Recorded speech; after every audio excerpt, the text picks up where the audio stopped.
কর্কট রাশির ক্ষেত্রে কেতু দ্বিতীয় ঘরে অবস্থান করছে, যেটা হচ্ছে সিংহ রাশি। তো এতদিন অবস্থান করছিল উত্তরা ফাল্গুনী নক্ষত্রে, যেটা হচ্ছে সূর্যের নক্ষত্র। তো এই জুলাই মাসের 20 তারিখে এই কেতু এবার নক্ষত্র পরিবর্তন করছে, প্রবেশ করবে হচ্ছে শুক্রদেবের নক্ষত্র পূর্বা ফাল্গুনীতে, এবং এই নক্ষত্রে থাকবে 2026 সালের 30 মার্চ পর্যন্ত।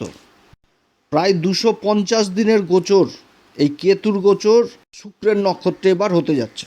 তো কেতুর এই অবস্থান কর্কট রাশির ক্ষেত্রে কোন দিক থেকে লাভবান, আবার কোন দিক থেকে সাবধান, এবং কোন বিশেষ উপাচার করতে হবে এই সময়কালে, এই সমস্ত কিছু তুলে ধরব। তো যাই হোক, অনুষ্ঠানটি শুরু করার আগে সমস্ত দর্শক বন্ধুদের নমস্কার জানাচ্ছি। তার সাথে বলবো, যারা বহুদিন ধরে আমাদের অনুষ্ঠান দেখছেন এখনও পর্যন্ত সাবস্ক্রাইব করেননি, অবশ্যই করবেন। এই চ্যানেলের সঙ্গে থাকুন, জ্যোতিষীয় সম্পর্কিত অনেক তথ্য জানতে পারবেন। এবং তার সাথে বলবো, এটা কোনো রকমভাবে কারোর কোনো ব্যক্তিগত কুষ্টি নয়, আর আমি কাউকে কিন্তু বিভ্রান্ত করার চেষ্টা করছি না। এটা গ্রহের গোচরের উপরই আলোচনা করা হচ্ছে এবং চন্দ্র রাশি অনুসারে বলা হচ্ছে। এই জুলাই মাসে কেতুর নক্ষত্র পরিবর্তন, আবার এই জুলাই মাসে অনেকগুলোই পরিবর্তন দেখলো এই কর্কট রাশি। যেমন শনিদেব বক্রী হয়ে গেল ভাগ্যের ঘর মীন রাশিতে। তার সাথে দেবগুরু বৃহস্পতি কর্কট রাশির ক্ষেত্রে কারক গ্রহ, ভাগ্যের ঘরের অধিপতি, দ্বাদশ ঘরে আবার উদয় হয়ে গেল। এছাড়া আনুষাঙ্গিক অন্যান্য পরিবর্তন হয়েছে। তো সবথেকে বড় পরিবর্তন হচ্ছে এই 250 দিনের মতন এই কেতুর পরিবর্তনটাই। পূর্বা ফাল্গুনী নক্ষত্র শুক্রদেবের নক্ষত্রে কেতুর অবস্থান হতে যাচ্ছে। তো কর্কট রাশির ক্ষেত্রে যে শুক্র হচ্ছে কি চতুর্থ ঘরের অধিপতি, যেটা হচ্ছে সুখের ঘর, এবং শুক্রদেবের মূল ত্রিকোণ রাশি তুলা রাশি, এবং লাভের ঘর যেটা হচ্ছে বৃষ রাশি। তো এই দুটি ঘরের অধিপতি হচ্ছে শুক্রদেব, এবং বর্তমানে কিন্তু শুক্রদেবও নিজের এই বৃষ রাশিতে অবস্থান করছে লাভের ঘরে। এবং 26 তারিখে আবার শুক্র 25 তারিখ পর্যন্ত থেকে 26 তারিখে আবার রাশি পরিবর্তন করবে, চলে আসবে দেবগুরু বৃহস্পতির সাথে দ্বাদশ ঘরে অবস্থান করবে, এবং দুই গুরুর জুতি তৈরি হচ্ছে দ্বাদশ ঘরে। শুক্র কিন্তু দ্বাদশ ঘরে অতি বিশিষ্ট কারক হয়ে যায়, এবং ঘরটা পড়ছে হচ্ছে বুধের ঘর, বুধের সাধারণ রাশি। তো দুই গুরুর জুতি তৈরি হচ্ছে, এবং দুই গুরুর জুতিতে আমাদের আবার লাল কিতাব বলে যে তৈরি হয়ে যায় একটি কেতু, যে কেতুটা মানে খুবই পবিত্র, এবং এর যে চরিত্রটা হয় এটা শনির মতন হয়ে যায়। শনি তো হচ্ছে ন্যায়াধীশ, কর্মফল দাতা। তো কেতু এরকম একটা কেতু তৈরি হচ্ছে দুই গুরুর অবস্থানে। তো খুবই একটা ভালো অবস্থান হতে যাচ্ছে আগামী দিনে এই কর্কট রাশির ক্ষেত্রে। কেতু হচ্ছে কি ছায়া গ্রহ। আমাদের বেদে কেতুকে বলা হয় ধ্বজা, যার অর্থ হচ্ছে পতাকা, এবং সেই পতাকা কিন্তু সবার উপরেই লাগে, অর্থাৎ একটা জয়ের চিহ্ন। এটা কিন্তু কেতু থেকে দেখা হয়, এবং কেতুর সাথে গুরুর সম্পর্ক হচ্ছে শিষ্য। তো গুরুর দৃষ্টি পাই, গুরুর মানে দৃষ্টিতে কেতু দেখতে পাই, কারণ গুরুর যে জ্ঞানের আলোতে কিন্তু কেতুর অন্ধকার, যে অজ্ঞানতার অন্ধকার, সেটা কিন্তু দূর হয়, যার জন্য গুরুবৎ দৃষ্টি পায় হচ্ছে কেতু। রাহুর বিপরীতে অবস্থান করে কেতু, রাহুকে ব্যালেন্স করে একমাত্র কেতু, আর কেতুকে ব্যালেন্স করে আবার দেবগুরু বৃহস্পতি। কেতু হচ্ছে অন্তর্মুখী, আর রাহু হচ্ছে বহির্মুখী। কেতু থেকে আমরা কি বুঝি? ডিপ বুঝি, গভীর, জ্বর, শিকড়, এই সমস্ত বুঝি। অর্থাৎ কেতু কিন্তু অন্তর্মুখী জিনিসটাকে বুঝায়, যে একটা গভীর জিনিস। কেতু থেকে আবার বৈরাগ্য ভাবটা চলে আসে, কারণ সে তো বুঝে যায় যে কোন পথে গেলে ঈশ্বরকে পাওয়া যাবে, কোন পথে গেলে ধর্মের পথে যাওয়া যাবে। এগুলো কিন্তু কেতু থেকে যা দেখা হয়, যার জন্য মানে গুরুর দৃষ্টি, গুরুর জ্ঞান এটা লাভ করে তো কেতু। গুরুর শিষ্যই হচ্ছে কেতু। এবং কেতু ধনসম্পত্তির ঘরের সাথে যখন সম্পর্ক রাখে, তখন কিন্তু কেতু যথেষ্ট ভালো ফল দেয়। তো দ্বিতীয় ঘরে অবস্থান করবে শুক্রদেবের নক্ষত্রে। শুক্রদেব হচ্ছে ঐশ্বর্যের কারক, ধনসম্পত্তির কারক, আকর্ষণের কারক, সৌন্দর্যের কারক, প্রতিভার কারক। তো তার নক্ষত্রে কেতুর অবস্থান অনেক কিছুই এবার ভালো করবে এই কর্কট রাশির জীবনে। কর্কট রাশির তো আগের যে সময়টা দেখেছে, যখন শনিদেবের ঢাইয়া ছিল, তো সেই সময় যে অবস্থানটা দেখেছিল, এবং রাহু কিন্তু আবার অষ্টমে অবস্থান করছে, যেটা হচ্ছে ওই কুম্ভ রাশিতে। তো রাহুর অবস্থান কুম্ভ রাশিতে, এবং দেবগুরু বৃহস্পতির শুভ নবম দৃষ্টি কিন্তু রাহুর উপর থাকছে। অতএব এই সময়কালে আকস্মিকভাবে বহু অর্থনৈতিক দিক এবং বহু লাভের রাস্তা তৈরি হচ্ছে কেতুর দ্বারা এই কর্কট রাশির ক্ষেত্রে। রাহু হচ্ছে সম্পূর্ণ বহির্মুখী, আর কেতু হচ্ছে সম্পূর্ণ অন্তর্মুখী।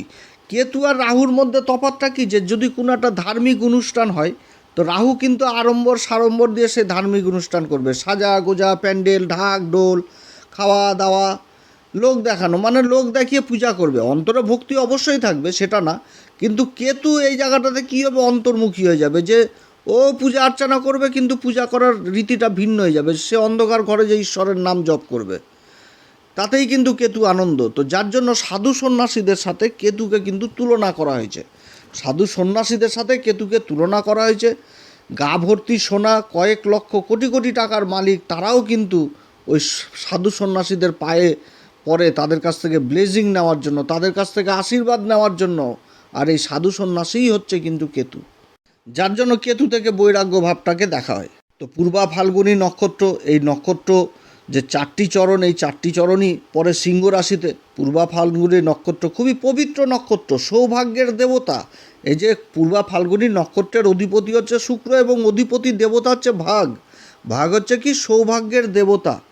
সৌভাগ্য বৃদ্ধি মানে ভাগ্য বৃদ্ধির কাজ করবে এখন এই কেতুর অবস্থান কর্কট রাশির ক্ষেত্রে। না হওয়া কাজ হবে এই 250 দিনের মধ্যে, যেটা মানে কল্পনার বাইরে হবে, এমন কিছু কিছু দিক সম্ভব হয়ে যাবে যেটা হয়তো বহু দিনের ইচ্ছা ছিল এই কর্কট রাশির। পূর্বা ফাল্গুনী নক্ষত্র আমাদের জ্যোতিষশাস্ত্রে বলা হচ্ছে যে সূর্য উদয়ের আগে যে একটা লালিমা ভাব থাকে, সেটাকেই আকাশে যে একটা লালিমা ভাব থাকে সেটাকে পূর্বা ফাল্গুনী নক্ষত্র হিসাবে বোঝায়। এবং এই নক্ষত্র থেকে একটা আনন্দ উল্লাস এই জিনিসটাকেও বোঝায়, কারণ রাজারা মানে সূর্য তো রাজা, তো রাজা যখন বিজয়ী, কোনো ক্ষেত্রে একটা লক্ষ্য পূরণ হলো, বিজয়ী হওয়া মানে তার লক্ষ্য পূরণ হয়ে যাওয়া। তো লক্ষ্য পূরণ হয়ে যাওয়ার পর যে একটা আনন্দ উল্লাস যে একটা থাকে, সেটা কিন্তু এই নক্ষত্রের মাধ্যমে বোঝায়। যার জন্য ফাল্গুনী মাসে যে রং খেলা হয় দোল, সেই রঙের সাথে কিন্তু তুলনা করা হয়েছে এই এই পূর্বা ফাল্গুনী নক্ষত্রকে, যে একটা সাফল্য পাবার পর যে একটা উল্লাস আনন্দ, এগুলো কিন্তু এই পূর্বা ফাল্গুনী নক্ষত্র। এই নক্ষত্র খুব আকর্ষণের পাত্র হয়। একটা রাজার যে রূপ, রাজার রূপের মধ্যে যে আকর্ষণ থাকে, একটা প্রভাবশালী যে আকর্ষণ, একটা চুম্বকের মতন যে আকর্ষণ, যে একটা ভিড়কে নিজের দিকে আকর্ষিত করে নেওয়া, এটা কিন্তু পূর্বা ফাল্গুনী নক্ষত্র থেকেই বুঝায়। পূর্বা ফাল্গুনী নক্ষত্র ভোগ বিলাসিতায় প্রবল হয়, ভোগ বিলাসিতা খুব পছন্দ করে এবং রোমান্টিক স্বভাবের হয়, এবং তার সাথে কি সৃজনশীল এবং সঙ্গীত প্রেমী, শিল্পপ্রেমী হয়। যারা গান বাজনা নৃত্য চিত্র এই সমস্ত দিকে খুব এরা মানে খুব খেয়ালি হয়, এক কথায় বলতে গেলে খুব পছন্দ করে, বা এগুলোর সাথে যারা যুক্ত রয়েছেন তারাও কিন্তু এই সময়কালে প্রচণ্ড উন্নতির একটা ভালো সুযোগ পাবে। সুন্দর বোধ থাকে, আত্মবিশ্বাসী থাকে, আবার বিশ্রামপ্রিয় হয়, আবার কর্মপ্রিয় হয়, মানে প্রয়োজনে এরা কর্মও করবে। আবার এদের মধ্যে সবথেকে ভালো জিনিসটা হচ্ছে কি, ভালোবাসা, ভালোবাসা, দাম্পত্য সুখ ও যৌন জীবনে আগ্রহী হয়। এটা কিন্তু হচ্ছে মেন জিনিস এই পূর্বা ফাল্গুনী নক্ষত্রে। যেরকম ভালোবাসা থাকবে, সেরকম দাম্পত্য জীবনের সুখ থাকবে, সেরকম আবার যৌন জীবনেও কিন্তু আগ্রহী হয় এই পূর্বা ফাল্গুনী নক্ষত্র। পুরুষার্থ আমাদের জ্যোতিষশাস্ত্র মতে এই পূর্বা ফাল্গুনী নক্ষত্রে দেওয়া হয়েছে কাম। তো কাম তো হচ্ছে অন্য, কাম থেকে তো অনেক কিছু বোঝায়, নিজের মনের ইচ্ছা বাসনা, এটাই তো হচ্ছে কাম। তো পূর্বা ফাল্গুনিতে এই আশা মানে কেতুর আকস্মিকভাবে নিজের মনের ইচ্ছাগুলো পূরণ হবে, যেটা গোপন ইচ্ছা, বহুদিন ধরে ইচ্ছা মনের মধ্যে ছিল, সেই ইচ্ছাগুলো কিন্তু পূরণ হবে এই পূর্বা ফাল্গুনিতে কেতুর অবস্থানে। আবার আমাদের জ্যোতিষশাস্ত্র এই পূর্বা ফাল্গুনী নক্ষত্রের গণ দিয়েছে মনুষ্যগণ, বর্ণ দিয়েছে আবার ব্রাহ্মণ, আর এলিমেন্ট দিয়েছে হচ্ছে ওয়াটার। জলেই তো জীবজগৎ শুরু হয়েছে, বিশ্ব সংসারকে আগে এগিয়ে নিয়ে যাওয়ার যে শক্তি, সেটা কিন্তু জলেই তৈরি হয়েছে। যার জন্য এর মেন এলিমেন্ট দেওয়া হয়েছে হচ্ছে ওয়াটার। এবং ত্রিমূর্তি যেটা মূর্তি দেওয়া হয়েছে এই আমাদের জ্যোতিষশাস্ত্রে, সেটা কিন্তু শিওরি বিষ্ণু। এবং এলিমেন্ট যেটা দেওয়া হয়েছে সেটা হচ্ছে ফিমেল র্যাট। তো যাই হোক, এই নক্ষত্র খুবই ভালো নক্ষত্র, এবং এই নক্ষত্র থেকে আমাদের জ্যোতিষশাস্ত্রে যে পাখির বর্ণনা দেওয়া হয়েছে, যে একটা চিহ্ন সিম্বল, সেটা হচ্ছে ঈগল পাখি। তো ঈগল পাখির জীবনে তো কোনো এক সময় খারাপ জিনিসও আসে, সেটা হচ্ছে যে তার বয়স যদি অনুমানিক ধরে নেওয়া যায় যে 90 বছর, তো তার 45 বছর বয়সে তার আবার ওই নখ, তারপরে ঠোঁট, এগুলো কিন্তু ভেঙে ভেঙে পড়ে, অর্থাৎ একটা কিন্তু কষ্টের লাইফ আসে এই পূর্বা ফাল্গুনির। তারপরে কিন্তু আবার নতুন করে সে নিজেকে তৈরি করে নেয়, অর্থাৎ পূর্বা ফাল্গুনির জীবনে কিন্তু সেই জিনিসটাই ঘটে, যে জীবনে কিন্তু হঠাৎ একটা পরিবর্তন আসে, এবং পরিবর্তনের পর আবার সে কিন্তু ভালো জায়গায় চলে আসে। এবং এই নক্ষত্রে যে সিম্বল দেওয়া হয়েছে গাছের সিম্বল, সেটা হচ্ছে পলাশ গাছ। আগেই বললাম পলাশ গাছ, যেটা হোলি রং ফাল্গুন মাসে ফুটে। এবং এই নক্ষত্রের যে মানে বিবাহ, এটা কিন্তু খুবই তাড়াতাড়ি হয়। বিবাহ জিনিসটা খুব তাড়াতাড়ি, অর্থাৎ মাঙ্গলিক কাজটা খুব তাড়াতাড়ি হয়। আর জীবনে কিন্তু অর্থ উপার্জন এরা অবশ্যই করে, অবশ্যই কামাই টামাই করে। তো যাই হোক, এই পূর্বা ফাল্গুনির এই যে চিত্রটা তুলে ধরলাম, তো এটার মেন জিনিসই হচ্ছে আমাদের জ্যোতিষশাস্ত্রে যে এতগুলো সিম্বল, এতগুলো জিনিসগুলো বুঝালাম, সমস্ত কিছুর মেন জিনিসই হচ্ছে এই পূর্বা ফাল্গুনী নক্ষত্রের যেটা জ্যোতিষশাস্ত্রে দেওয়া হয়েছে, সেটা কিন্তু হচ্ছে দোলনা। দোলনা এবং তার সাথে দেওয়া হয়েছে বিছানা। বিছানাটা সেই রকম বিছানা যেটা হচ্ছে নিউ কাপল, এই রকম বিছানারই কিন্তু আমাদের জ্যোতিষশাস্ত্রে মেন চিহ্নটা দেওয়া হয়েছে। এবং জ্যোতিষশাস্ত্রে যে এই নক্ষত্র থেকে কোন গাছকে দেখা হয় সেটাও বললাম, ত্রিমূর্তি কী দেখা হয় সেটাও তুলে ধরলাম, এনিম্যান তুলে ধরলাম, পাখি যে চিহ্ন সেই চিহ্নগুলোও তুলে ধরলাম। তো এটাই হচ্ছে পূর্বা ফাল্গুনী নক্ষত্র। আর এই নক্ষত্রেই এবার অবস্থান করছে হচ্ছে কেতু, তাও বা দ্বিতীয় ঘরে, ধনসম্পত্তির ঘরে। বা দ্বিতীয় ঘরটা কিসের ঘর? ধনসম্পত্তির ঘর। খাবার দাবারের বিচার করা হয়, কথাবাচক এগুলো বিচার করা হয়, আত্মীয় স্বজনদের সাথে সম্পর্কের বিচার করা হয়।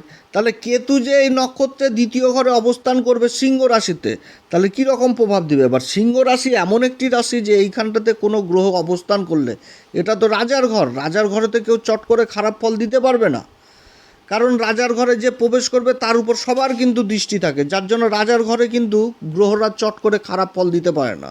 তো কর্কট রাশির ক্ষেত্রে এই যে কেতুর অবস্থান ধনসম্পত্তির ঘরে অতি আছে, তো ধনসম্পত্তির সাথে যখন কেতুর আবার কানেকশন হয়ে যায়, তখন কিন্তু ধনসম্পত্তির যথেষ্ট বৃদ্ধি করে এবং ব্যাংক ব্যালেন্সকে বৃদ্ধি করে। জীবনে আকস্মিকভাবে অর্থ লাভ করায়, যে সেটা পৈতৃক সম্পত্তি বিবাদিত যদি থাকে সেইখান থেকে অর্থ লাভের সম্ভাবনা রয়েছে। ইন্স্যুরেন্সজনিত কোনো ক্লেম, সেইখান থেকে সরকারের বিরুদ্ধে কোনো কেস চলছে, সেখান থেকে লাভের সম্ভাবনা। কারণ অষ্টম ঘরে তো রাহু অবস্থান করছে, রাহুর উপর আবার দেবগুরু বৃহস্পতির দৃষ্টি থাকছে এবং কেতুরও কিন্তু সেই অষ্টম ঘরটাতে প্রভাব থাকছে। অর্থাৎ একটা দীর্ঘকালীন যে কাজগুলোতে একটা অর্থ ফেসেছিল, সেই অর্থ পাওয়ার প্রবল সম্ভাবনা থাকছে এই সময় কর্কট রাশির। পরিবারে একটা যথেষ্ট খুশির আগমন থাকবে, সুখ বৃদ্ধি হবে, মাঙ্গলিক কার্য অনুষ্ঠিত হবে। এবং এই যে শুক্রদেব হচ্ছে চতুর্থ ঘর এবং লাভের ঘরের অধিপতি, তারই নক্ষত্রে কেতু অবস্থান করছে দ্বিতীয় ঘরে। তো মাঙ্গলিক কার্য হবে, বাড়িঘরে যাদের স্বপ্ন ছিল সেই স্বপ্নগুলো পূরণ হবে, যাদের বহুদিন ধরে বাড়িঘর স্বপ্ন ছিল বা ভালো একটা পরিবেশ খুঁজে পাচ্ছিল না, জায়গা জমি খুঁজে পাচ্ছিল না যেখানটাতে বাড়িঘর করবে, সেই জায়গাগুলো এখন স্বপ্নের পূরণ হবে। কারণ হয়তো গাড়ি ঘোড়া কেনার শখ ছিল, সেই স্বপ্ন পূরণ হবে। মনের মতন কলেজে অ্যাডমিশন পাওয়ার সম্ভাবনা থাকবে এই সময়কালে। কারণ চতুর্থ ঘরের শুক্রের মূল ত্রিকোণ রাশি পড়ছে, তারই নক্ষত্রে কেতু অবস্থান করছে, চতুর্থ ঘর থেকে কলেজ শিক্ষাটাকে দেখা হয়। তো সেই জায়গাগুলোও কিন্তু এই সময়কালে পূরণ হবে। আবার বহুদিনের গোপন ইচ্ছা, যে কারোর কোনো একটা ইচ্ছা ছিল মনের ভিতরে যে আমি এই জিনিসটা করব, বা এই জিনিসটা যেটা হয় আর কি আমাদের জীবনে, যে কারোর ভিতরে গোপন ইচ্ছা থাকতে পারে, মানুষের শখ জীবনে থাকতে পারে, আনন্দ জীবনে থাকতে পারে, যেটা হয়তো গোপনেই ছিল, প্রকাশ করতে পারছিল না। তো সেই গোপন ইচ্ছাগুলোও এই সময়কালে পূরণ করবে এই কেতু এই নক্ষত্র অবস্থান করে। আমদানি বৃদ্ধি হবে, বন্ধুবান্ধবদের মহলে যথেষ্ট সুনাম যথেষ্ট বৃদ্ধি পাবে, আকর্ষণের কেন্দ্রবিন্দু হবে। রাজনীতি যারা করছেন, রাজনীতির জায়গাটাও যথেষ্ট ভালো।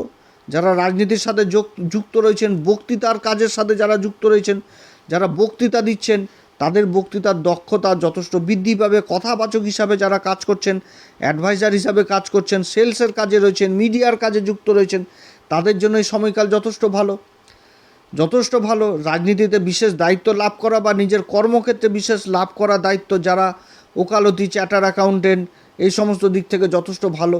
কথার মায়াজাল তৈরি করবে, কথার মায়াজাল তৈরি করবে, সামনের ব্যক্তিকে বিশেষভাবে অভিহিত করবে এবং অর্থ ইনকামের রাস্তা একাধিক তৈরি হবে। যারা সিনেমা জগতের সাথে যুক্ত রয়েছেন, যারা সোশ্যাল মিডিয়াতে অ্যাক্টিভ রয়েছেন, তাদের জন্য যথেষ্ট ভালো।